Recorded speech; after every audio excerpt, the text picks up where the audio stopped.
Sweet and savory pastry perfection. Savor the delightful balance of texture and taste, all within this incredibly easy recipe.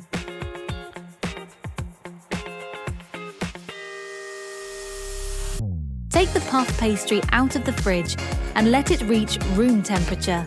Meanwhile, halve the onion and slice it into half moons. Next, unroll the pastry, but keep it on its baking paper. Lay it onto the baking tray and score a border all around. Be careful not to cut through the dough. Prick the pastry all over with a fork, staying within the border. When the oven is hot, bake the pastry until it starts to colour and puff up. While the pastry is in the oven, heat a drizzle of oil in a large frying pan and toss in the onions.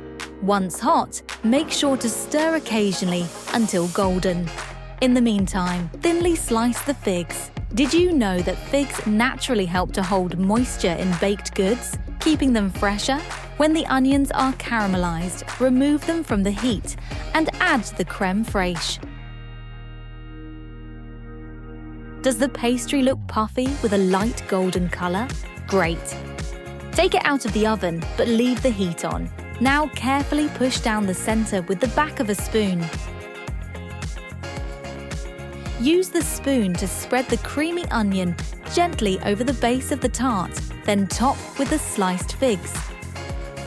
Crumble the goat's cheese over the tart. Return it to the oven and bake until golden brown. Meanwhile, combine some olive oil with the rocket, season it, and give it a toss. Serve up and sprinkle over the dressed rocket and balsamic glaze.